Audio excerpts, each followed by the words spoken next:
Huddle Up Podcast is sponsored by Arena Eats. Log on to the website arenaeats.app, that's arenaeats.app, for the ultimate fan experience. At your favorite sports venue, Arena Eats mobile app, pre-order, express pickup, and in-seat delivery. How do you place your order?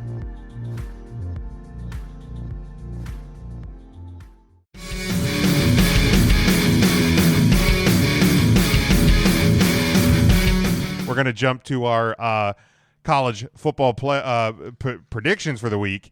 Easy for you to say. Yeah, exactly. So I've had some of these, and I will give you this one, dude. This is a good brew. I told you that hazy. I wish we could get it down here.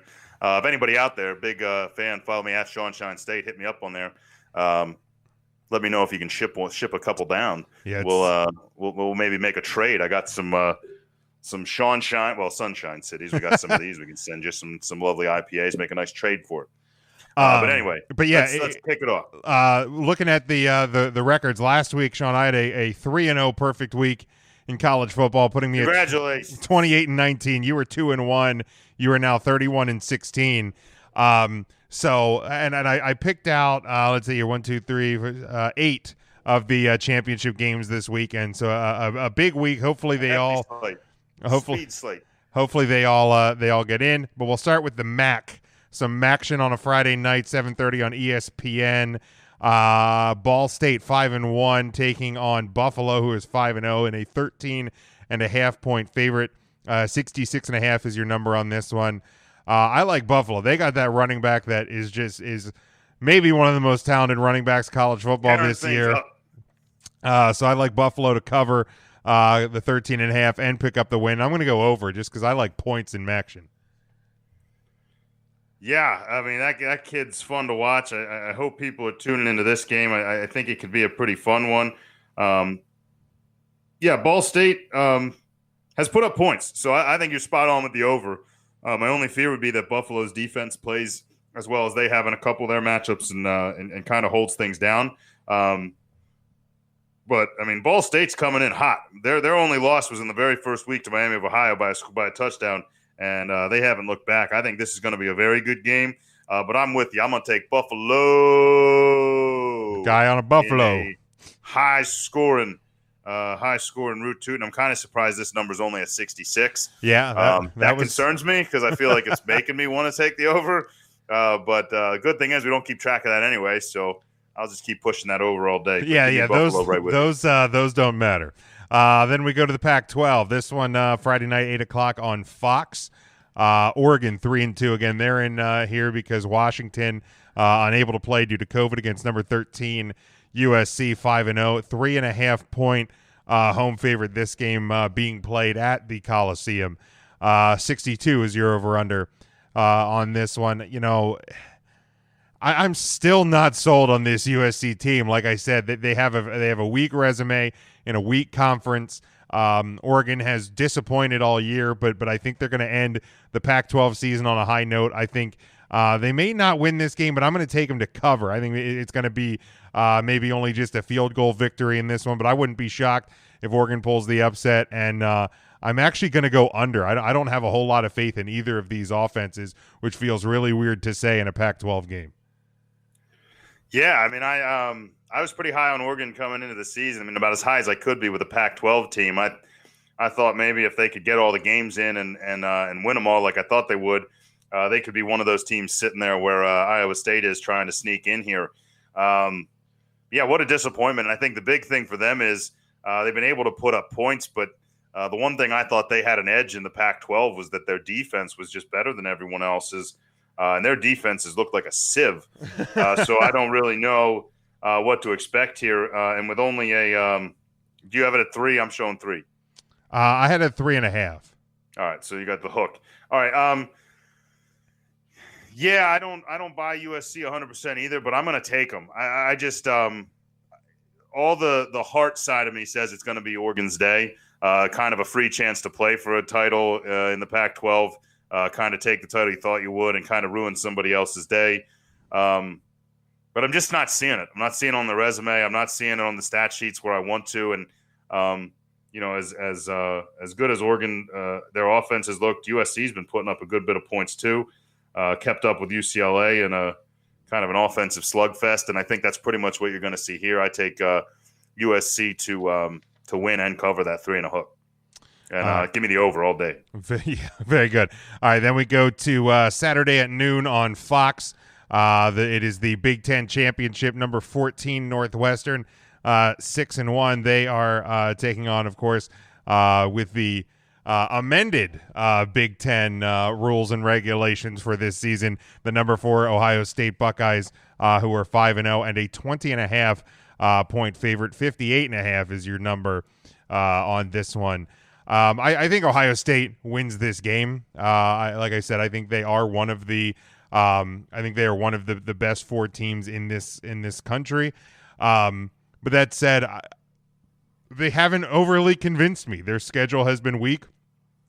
So I like Northwestern to cover 20.5. 20.5 is a big number in this one. I'm actually going to go the under too, because I think if Northwestern is going to cover that 20.5, it's going to be in a low scoring contest. Yeah, that is a big number, and people are still pushing it up because I'm showing a live number at 21. Northwestern has kept scores low. Now they don't play a very tough schedule. Their defense has kept scoring to a minimum.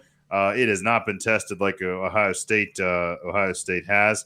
But man, I'm looking at the points Ohio State's hung up in their 5 wins, and I'm looking at teams like Indiana, Michigan State, and Rutgers, and even Penn State. And I'm looking at teams that I would argue may not be quite as good as Northwestern, but I think they're right in the same ballpark.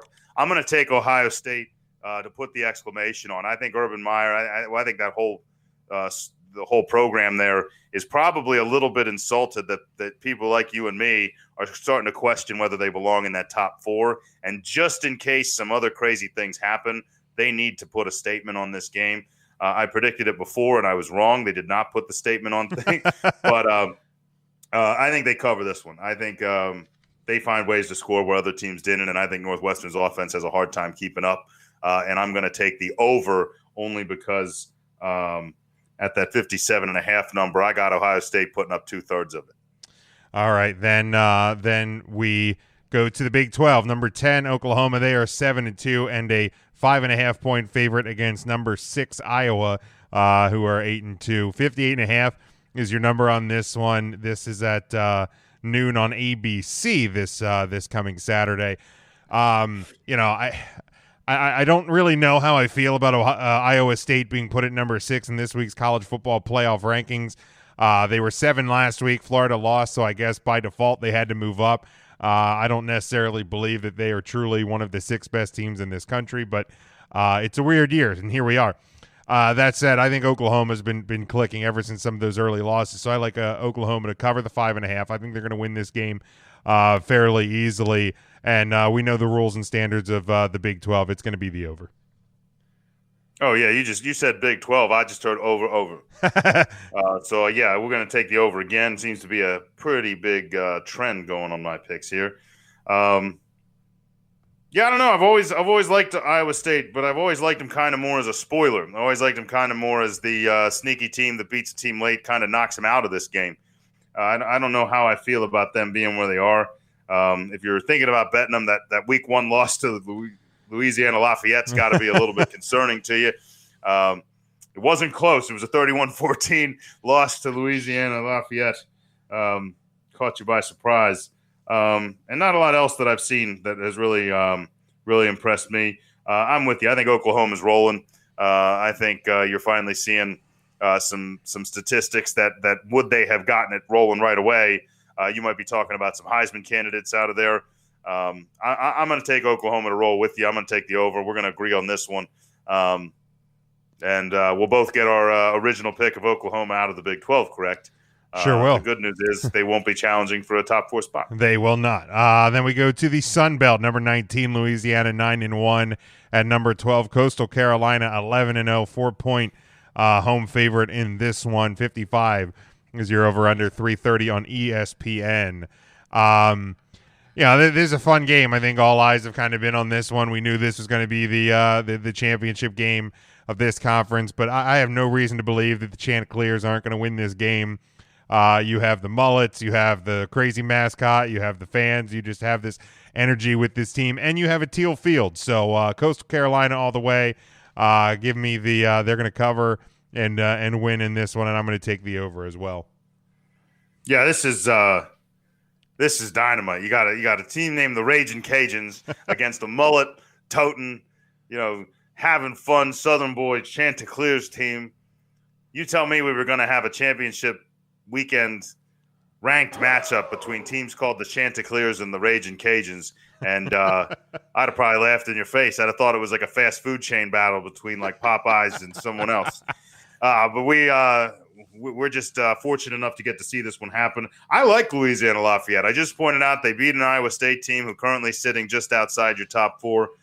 So they're no slouch. I mean, people that have been following, I think Coastal Carolina's kind of built this fan base. Don't leave Louisiana Lafayette out of this. I think the spread's pretty accurate at 3.5. I think it's fun for betting. I think it's fun for everything.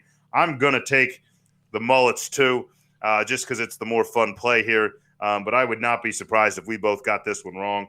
And at 54 points, I've been playing the overs the whole time. Why not? Go Mullets. Huddle Up Podcast is sponsored by Arena Eats. Log on to the website arenaeats.app, that's arenaeats.app, for the ultimate fan experience. At your favorite sports venue, Arena Eats mobile app, pre-order, express pickup, and in-seat delivery. How do you place your order? Then we go to the rematch of the century, the rematch of the year, whatever adjective and descriptions they're going to put on this game. It's the ACC Championship. Number 3, Clemson, 9-1, a 10.5 point favorite in this one against number 2 Notre Dame, who is 10-0, 61.5. This one at 4:00 on ABC. This is what I kind of alluded to earlier, and what pisses me off, because if I hear one more fucking college football analyst talk about how Notre Dame's finally going to play the real Clemson, I'm probably going to blow my freaking my head's going to explode, because yes, Trevor Lawrence wasn't on the field, but how is that any different than in previous years if Alabama's quarterback doesn't play against Auburn, or if Ohio State's quarterback doesn't play against Penn State, or this and that? Like, injuries happen. This year, COVID happened. So Notre Dame wins by a touchdown in double overtime in South Bend. Now, so you're telling me, based on this spread right now, that Trevor Lawrence is a 17-point shift, because Notre Dame won by a touchdown. Okay, Notre Dame played at home. He's pretty good. So let's move that number 3. So now you're telling me he's a 2-touchdown swing. Like, Uiagalelei is not. He's a 5-star Good job with recruit. the pronunciation. I know, right? That Is impressive. I couldn't say playoff predictions, but I could say Uiagalelei. But you're meaning to tell, like, Trevor Lawrence was a freshman 5-star recruit when he took Clemson undefeated national championship in his freshman year. That's what Uiagalelei is. He's a 5-star freshman. Like, is he as good as Trevor Lawrence? I don't know, but I'd say I don't either. I'd say he's pretty fucking good. I don't think that Trevor Lawrence, especially this year, Trevor Lawrence has not been as good this year as he has been in his first 2 seasons. Whether or not it has to do with just maybe some lingering effects from the COVID, whether it's he's trying to play reserved a little bit so that he doesn't get hurt going into an NFL draft next year. I don't know, but he has not been as dominant, I would say, this year as he was the previous 2 seasons. I don't think he's a 14-point swing. Like, it doesn't surprise me. Clemson was favored the first time. It doesn't surprise me that they are favored this time. But, like, as a Notre Dame fan, I embrace this. I love the fact that Notre Dame is still the underdog, that everybody's looking at Notre Dame going, yeah, they're probably going to lose, but they'll still get in the playoffs most likely. Like, that's fine. Notre Dame has played this role before. They played it earlier this year. They won. I think Notre Dame is definitely covering 10.5. I do not think this game is going to be bigger than a touchdown. I think Notre Dame wins the game. I will obviously want them to win the game. I'm going to take the over. The last time we saw these two teams play, I think I took the under and ended up being 88 total point. Something like it was like near 90 total points between the two. So I like Notre Dame to cover and the over. Yeah, I mean the other thing you're looking at is let's not forget that I don't know what people think Trevor Lawrence's stats would have been against Notre Dame, but as I look at, and I'm going to butcher it, Uiagalelei. Did I get it? Uiagalelei? Close enough. Close enough? Close enough. All right. We look at his stats. He threw for 439 yards in a pair of scores against Notre Dame. Against one of the best defenses in college football. Right. Notre Dame's defense has, for the most part, taken care of business week in and week out. They shut down North Carolina. Whether or not they gave up 400 yards, they took care of business that day. He put up 430 yards. Now, I'm not going to look at the game coming out of that where Clemson got to play Pitt and, Trevor Lawrence got to put up similar stat lines. But let's take a look at last week. They got to play Virginia Tech. Virginia Tech, comparable to Notre Dame? No. I mean, you can compare them if you want. Virginia Tech's not as good. Right, you're wrong if you're trying to compare them. If you're trying to compare them, you're wrong. But you have a 5-win Virginia Tech team who – could someone have bet them to upset Clemson? Sure. They play well, especially at home. But Trevor Lawrence's stats that game, he completed 12 of 22 passes, so just over 50%. He only put up 195 yards, a touchdown, threw a pick in the game. He did add some rushing yards, but it wasn't anything spectacular. It was about 60 yards, I think. Not even, 41. So you look at that game. Now, it wound up being a pretty decisive victory for him, and maybe he wasn't, playing there at the end as hard as he could have. Maybe there was a little more running involved. But I'm just saying, I don't know what people thought he was going to bring to that game. I mean, Clemson kind of has their niche in quarterbacks, have ever since Deshaun Watson. There's a reason why when you find out Trevor Lawrence isn't – because, I mean, you got the rookie. I mean, if anything, Notre Dame didn't know how to prepare for him. Brian Kelly said that exact thing this week. He said, we've played Trevor Lawrence before. Trevor Lawrence, fairly similar in style to what they had seen with Deshaun Watson. Yeah, you prepare. To me, you prepare for all three of those quarterbacks. He said they didn't know how to prepare for Uiagalelei. Right, because he can run, but really, are they going to do that? Right, you didn't know what you were getting with cannon of an arm. Which, by the way, Trevor Lawrence throws a beautiful ball. I'm not going to take anything away. Absolutely not. The accuracy. The guy's a generational talent. But the freshman, man, does he have a cannon? I mean, just brute strength coming out of that right shoulder. He throws the ball like Jamarcus Russell, but talented.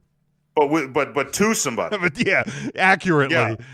Which is scary for whoever that somebody is. At least with Jamarcus Russell, it wasn't going to hit anybody. Through a house, but I don't think he could hit a house if he was 10 feet from it. So of course he made us look terrible in that bowl game.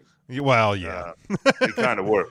Anyway, having said that, I'm looking at it and I'm with you. I don't know where the big swing is. Would I have expected Clemson to be favored in this game? Probably, just based on what we know about the two programs and one being more proven over the past several years than the other, and go ahead, give him the edge. But I think it's interesting just because everybody's been talking about, and we have too. If Notre Dame loses, are they still in? If Notre Dame loses, is there any? Which, by the way, with the Florida loss and everything else, Notre Dame should already be in the college football playoff. I think that, and I think Alabama's right there with us. I think those top two, whether they stay at 1-2, depends on a win or a loss. But I mean, those teams are at least locked in at 4, in my opinion. And if either of them fall out, then this thing's completely broken, and we need to start over. And for this game, I'm going to tell you, I'm with you. Notre Dame's going to cover, but I'm going to push it even farther. I think Notre Dame's going to win this game. I think this is going to be is it going to hurt Trevor Lawrence's draft stock? No. Is it going to hurt anybody's job on that coaching staff? No. But is it going to knock them out of the top 4? Yes. And I think it shakes things up, makes things a little more interesting, and you kind of got something to play for just outside of it. So if you're in that little near cusp, go ahead and play your heart out because you're going to have a chance to jump Clemson. They are going to lose. Notre Dame is going to win. It is going to be close, but they're going to win, and it's going to be done in an under. This is my first under of the week, and you can lock it up. Wow. Come on. I hit the button. It's waiting. It's thinking. You better lock it up. You better lock it up. No, you lock it up. You lock it up. Lock it up. Your system was as shocked as you were. It was. It wasn't. It was waiting for one of the next two games. I wasn't gonna lock that game up, but the more I sat here and you talk, and the more I heard myself talk, and I'm like, you know what? No, nobody thinks we're gonna win this game. The only people that think are gonna win this game are me and the kids in that locker room. That is it. And Brian Kelly. That is it, Chip. That is it. Brian Kelly knows we're gonna win this game. I think I say shock the world. Go get them. Exactly. And that what's even sadder is that people would look at it as a shocking situation. Shock the world. Go get them. Walk in as the 1 seed and take whoever sneaks in at 4. Man, that'd be fun. Of course, what would suck is if you win, get the 1 seed, Alabama loses and falls to 4. Right. Then you get Bama at 4, or the committee just in the first round. Or if it's like not a big win, they just put Clemson back in. Then you got to beat Clemson a third time. Clemson a third goddamn time. Yeah. We can't win even when we win. Yeah. I fully expect something like that to happen, but we will win this weekend. There we go. All right. Then we move to the AAC this Saturday night, 8 o'clock, ABC, number 23, Tulsa at number 9.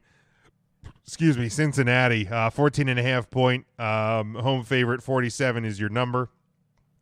For me, I'm looking at this, and I thought for sure Cincinnati was going to come in either still at 8 or possibly up at 7. Instead, they got dropped to number 9. So I'm even further in my belief of what I wrote down today when I was prepping. Cincinnati's going to win this game. Cincinnati's going to win this game by a lot. They know if they even want to get anywhere near the conversation, which they probably can at this point, but they're going to try and make the committee look bad. So they're going to win this game by a hell of a lot of points. Definitely the over, and you can go ahead. You better lock it up. You better lock it up. No, you lock it up. You lock it up. Lock it up. Lock it up. All right, well, I hate to do this to you. Oh, no. But I'm about to explain why your lock is incorrect. Okay, you do that. I'm not going to tell you yours was because... Yeah. I'm with you on every reason why Cincinnati should win this game, why Cincinnati needs to roll in this game, and why it's very important to them. And because of the importance of the game for Cincinnati and because of the situation they're in, I think they come in with a little bit of nerves. And you're looking at a Tulsa team that is not a slouch. They've only lost one game. They lost it right away. September 19th to an Oklahoma State team that, oh, by the way, is pretty good. Okay, I'll give them pretty good. They're pretty good. They're pretty good. And it was close. They held Oklahoma State to 16 points in that game. So, all right, that's impressive. It's a team that has a defense that can play, with the same type of quality wins. They had a Cincinnati game postponed back in October. They were ready to try to challenge them then. Had to watch that get moved to the end of the season. Have their wins been dominant? No. But have they been pretty good? Held Navy to 6 points. Then they were looking forward. December 5th, they played Navy. They won 19-6. Didn't put up the kind of points that Cincinnati's used to putting up. But then they turned to Cincinnati, and they're like, how do we stop these guys? We get to play them on the 12th. Oh, wait, never mind. Everybody's canceling games. We got to wait a whole nother. So they've had 2.5 weeks to get that defense tuned up and ready to go. And because Tulsa is a defensive team and is winning games with defense, it's a lot easier to get those wheels spinning than an offensive one that's been sitting around. And I think that it definitely means more for Cincinnati, even though usually the underdog, it means more. So because of that, I'm taking Tulsa to cover. Now, it's a big enough spread that we can both be right here, except that they won't do enough. I don't think Cincinnati if Tulsa covers, but I think Tulsa covers in this game. And I'm leaning towards Tulsa winning this game, not just covering. Okay. I think they're going to just shock it. It's going to knock Cincinnati out of here, and all of a sudden you don't have as much to talk about as why didn't they get a fair chance? Because I'm not really sold on Cincinnati's resume. They are pounding teams, but I'm not sold on that AAC resume. It's weak as hell. I think a lot of your quality teams that people thought were going to be there aren't, and this is the big one that is.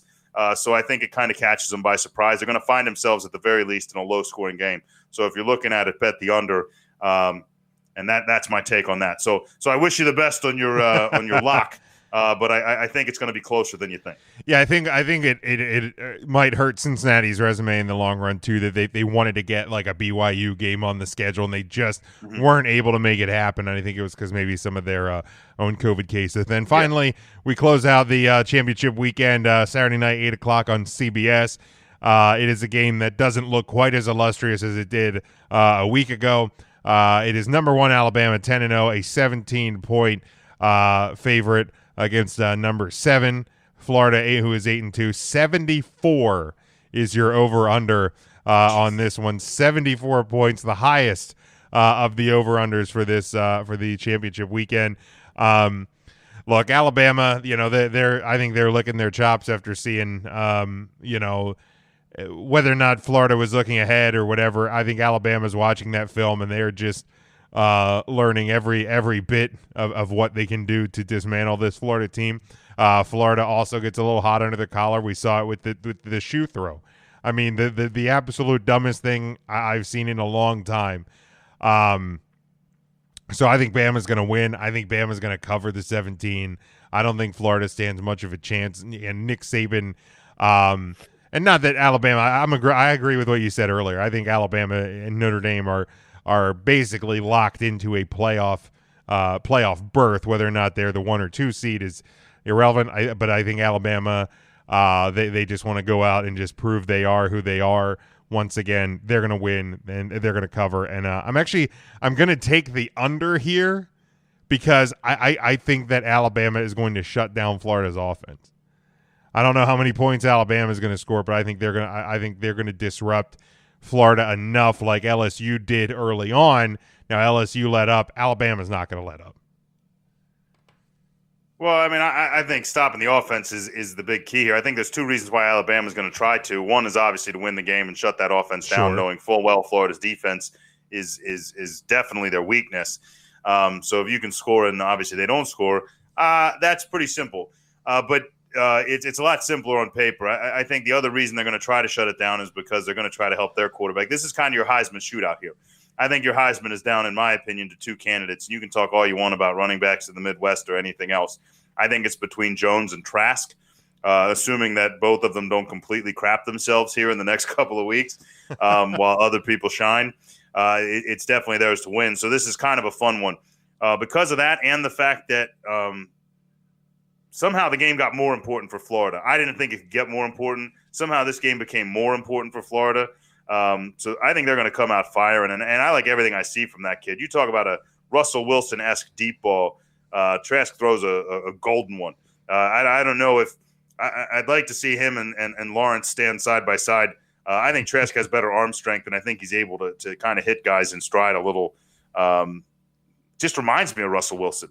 And I'm not saying his play does, just his deep ball, but I like the kid. I like the Florida offense a lot. I think you're going to see a ton of points. I like this one to push over. Even looking at that number in the 70s, I like it to go over. But having said that about them pushing, I think both guys are going to put up a ton of yards and a ton of points, and you're not going to have a decider here. I don't think this is going to be a Heisman decider. I think it's going to be, your Trask supporters are going to be like, look what he did, and your Jones guys are going to be like, yeah, but we won the game, and then.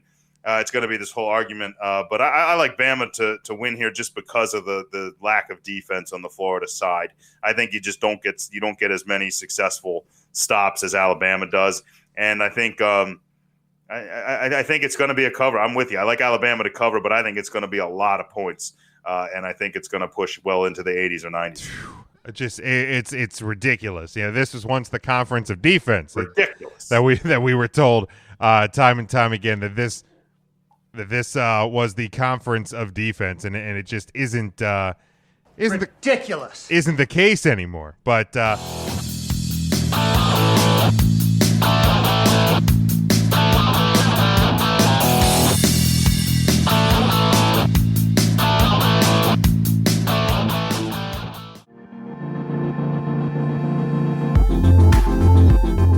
Huddle Up Podcast is sponsored by Arena Eats.